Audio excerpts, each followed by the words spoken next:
Olá, muito boa tarde, tudo bem? Eu sou Braz Adames, advogado criminalista. O meu contato é 11 9 8545 4271. O assunto que eu vim tratar aqui com os colegas ou qualquer pessoa que seja que esteja interessado em atuar aí na área da advocacia criminal hoje o assunto é o seguinte: a dosimetria penal, dosimetria da pena. Deixa eu só ir ajeitando aqui para eu poder falar um pouquinho a respeito da dosimetria penal. Quando o colega ou quando alguém pensa que está tudo perdido já, né? Está tudo perdido aí na área, o cliente infelizmente já foi condenado, não tem mais o que fazer, não tem mais nenhuma esperança para resolver o problema do colega, o problema do cliente, na verdade, né? Veja só que interessante. Eis que surge então a dosimetria da pena. Uma parte aí da sentença que o juiz, depois de condenar, seja por roubo, por furto, por estupro, sequestro, extorsão mediante sequestro, qualquer tipo de condenação, depois que ele passar pela condenação, o juiz obrigatoriamente vai ter que aplicar a pena. E aí? Aplicou a pena, está tudo perdido? Vejam, senhores, que não é bem assim não está tudo perdido não. Ainda tem muito o que ser feito na área criminal. Existe possibilidade, até depois de a pessoa condenada ter aplicado a pena, a situação ser revertida através de um recurso, lógico, né? O mais comum dos recursos é o recurso de apelação. E ali no recurso de apelação, a gente pode atacar diversas áreas. A área principal, a parte principal que eu vou falar com os senhores hoje, é sobre a dosimetria da pena.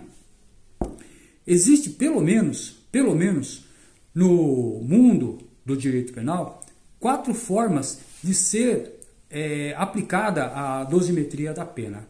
Infelizmente, não existe nada na nossa legislação que determina os critérios corretos de se seguir a dosimetria da pena. Existe sim um norte. Neste norte está esse norte está no Código Penal, né? Está no Código Penal. Parece meio estranho o que eu vou dizer aqui, mas veja só, os colegas, o nosso legislador, quando ele vem falar a respeito do Código Penal, e ele vem falar também a respeito da sentença em si, lá no Código de Processo Penal, da resposta à acusação, tal, dá uma impressão que quando o legislador criou tudo isso, ele estava meio que perdido.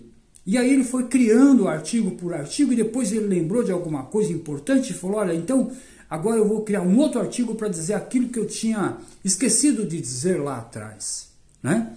Isso a gente observa lá no Código de Processo Penal, principalmente naquela parte da resposta à acusação, da absolvição sumária e depois da sentença propriamente dita, da absolvição na sentença, pelo número dos artigos. Começa-se com um determinado número e depois vai para um outro número, dando sequência no assunto. E aqui no Código Penal não é muito diferente não. Aqui no Código Penal, o assunto que nós estamos tratando aqui hoje, sobre a dosimetria da pena, o assunto começa no artigo 68 do Código Penal. Olha só que interessante. Começa no 68. Obrigatoriamente, o 68, ele remete a pessoa, o juiz, o magistrado, aquele que está analisando a dosimetria da pena, ele remete o colega lá para o artigo 59, ele volta no número do 68, ele vai para o 59, e do 59 ele segue 60, 61, 62, 63, aí 64, 65, 66, 67, não precisa falar mais do 68, já foi falado. Veja como a situação é meio que esquisita, mas é assim que se começa estudando aí a dosimetria da pena. E o que é então O que é então a dosimetria da pena? Dose. Dose é a quantidade. Dosimetria da pena, na verdade, é a quantidade e a qualidade da pena a ser aplicada. E o artigo 68, ele traz essa dose dividindo ela em 3 partes. Por isso que se chama aí, né? Tem uma teoria aí da tripartição da dosimetria da pena, tá? Então, eu vou dar uma lida aqui para os senhores, para os colegas aí, para aqueles que nunca se atentaram a isso. Não precisa saber muito matemática como as pessoas pensam e como as pessoas comentam, né? Veja que o assunto da dosimetria da pena, embora lá no final a importância maior vai ser os números, mas a dosimetria da pena, ela tem conceitos próprios. E vamos começar pelo artigo 68 do Código Penal. Eu vou dar uma lida aqui para que os colegas tenham já uma noção geral, pelo menos dessas 3 partes aqui. Ó. Olha só que interessante. Ó. Artigo 68 do Código Penal. Cálculo da pena. Cálculo é conta, certo? Cálculo é conta. Mas nesse caso aqui, o cálculo não é só conta.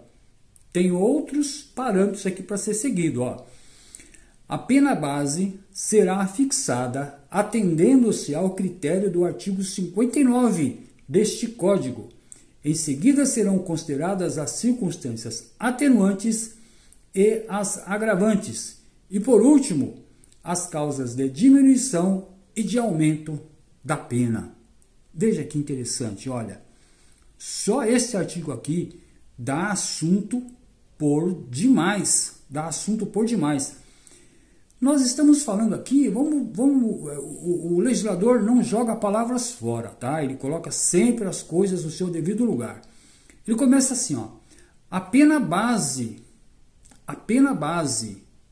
Isso quer dizer o seguinte, que existe aí, lá na condenação, pelo tipo penal, a pena mínima e a máxima, a mínima e a máxima.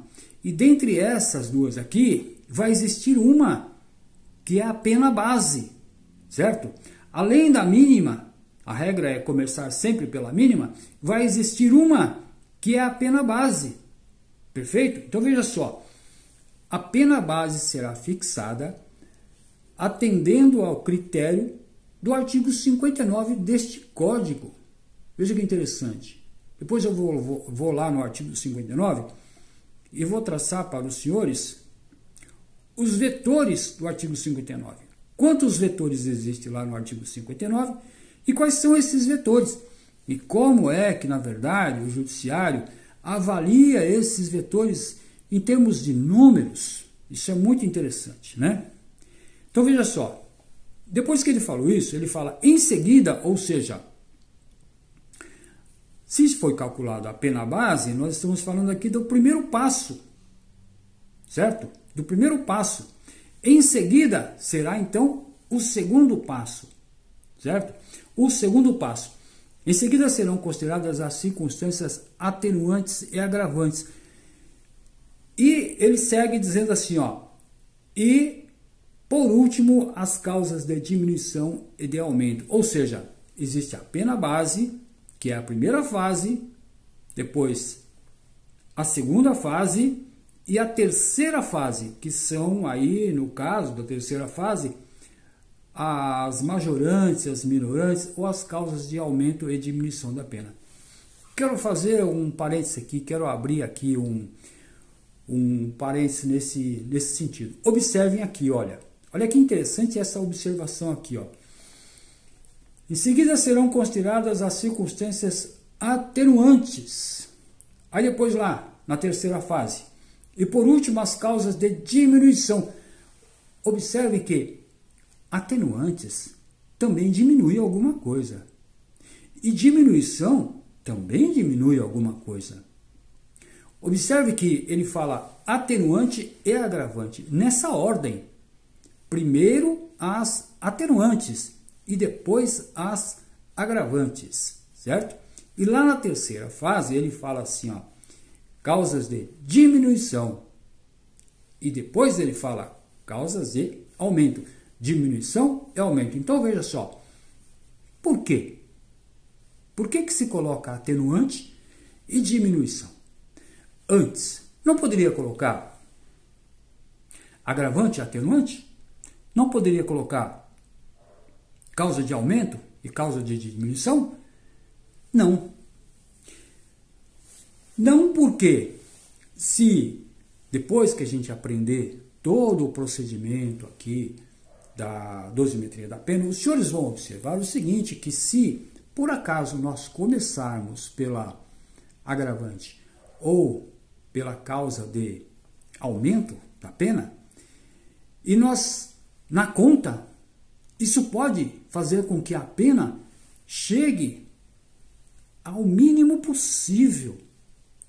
Às vezes até chega a descer do mínimo. E a jurisprudência e a doutrina não aceita que a pena, embora a lei diga que sempre, a gente vai ver o advérbio sempre aí, falando duas vezes, né, esse advérbio sempre aí. Mas veja só que interessante.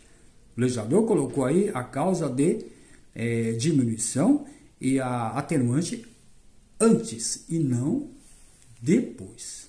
Perfeito? Então, os colegas, por enquanto, fique aí com essas observações do artigo 68. Mas para encerrar, só para encerrar, eu vou dar uma esticadinha lá para o artigo 59 e nós vamos dar uma olhada assim, no geral, no artigo 59, para depois a gente falar detalhadamente os critérios, os vetores do artigo 59. Então vamos lá, olha só o que diz o artigo 59. O 68 mandou então o juiz para o 59, ou o advogado para o 59, certo? Aí o 59 diz o seguinte, olha que interessante, ó. O juiz, não fala o promotor, não fala o delegado, não fala o desembargador. Ele diz, ó, o juiz é o primeiro homem que toma conhecimento da culpa. E é ele que vai condenar. E se é ele que vai condenar, ele vai ter que aplicar a pena através da dosimetria. Então ele fala o juiz, atendendo a culpabilidade. Já começa aí um vetor interessantíssimo para a gente observar depois. Os antecedentes, de quem serão esses antecedentes, né? A conduta social, a personalidade do agente, os motivos, as circunstâncias e consequências do crime. Contem, senhores, contem. Quantos vetores tem? Se os senhores contaram, os senhores vão observar que são, na verdade, eu falei até agora, 7. São, na verdade, 8. Então, vamos lá. Vou começar novamente. Ó. O juiz, atendendo à culpabilidade, antecedente, conduta, personalidade, motivos, circunstâncias, consequências e o comportamento da vítima, 8 vetores. Estabelecerá conforme seja necessário e suficiente para a reprovação e prevenção do crime. Aí ele bota 2 pontos ali, né? Estabelecerá o quê? As penas aplicadas dentro das cominadas. Isso dá uma história longa aqui, tá? 2. A quantidade de pena aplicável dentro dos limites previstos. Isso quer dizer que não pode abaixar abaixo da mínima e ir acima da máxima, embora vai, né? O regime inicial de cumprimento da pena privativa de liberdade. A substituição da pena privativa de liberdade aplicada, ou seja, já foi aplicada por uma outra espécie de pena, se cabível. Perfeito? Então aqui nós temos 8 vetores, só nesse artigo aqui. Nós temos muita coisa para ser analisada, muita coisa para ser corrigida, que 99% das sentenças vem totalmente de forma errada, vem totalmente de forma autoritária, vem totalmente de forma arbitrária. Prestem atenção, os vetores são muito importantes. E depois dos 2 pontos, o que é bastante importante, as penas aplicadas dentro das cominadas. Quais são elas? Quais são essas penas que podem ser aplicadas dentro das cominadas? Isso é muito importante. Depois, o regime. Até agora eu falei da quantidade, né? E agora o regime é a qualidade. E o regime do cumprimento da pena privativa de liberdade. Se vai ser fechado, né? Se vai ser semiaberto ou se vai ser aberto, certo? A substituição de tudo isso por uma outra espécie de pena, se for cabível. Esse ser cabível aqui nos remete a outros artigos que normalmente os condenados têm direito e não são aplicados. Perfeito? Eu estou no 68. Depois eu vou para o 59 e eu vou analisar com os colegas o 59, palavra por palavra, para não ficar nada perdido, como quis o nosso legislador. Muito obrigado pela atenção. Até a próxima. Um abraço.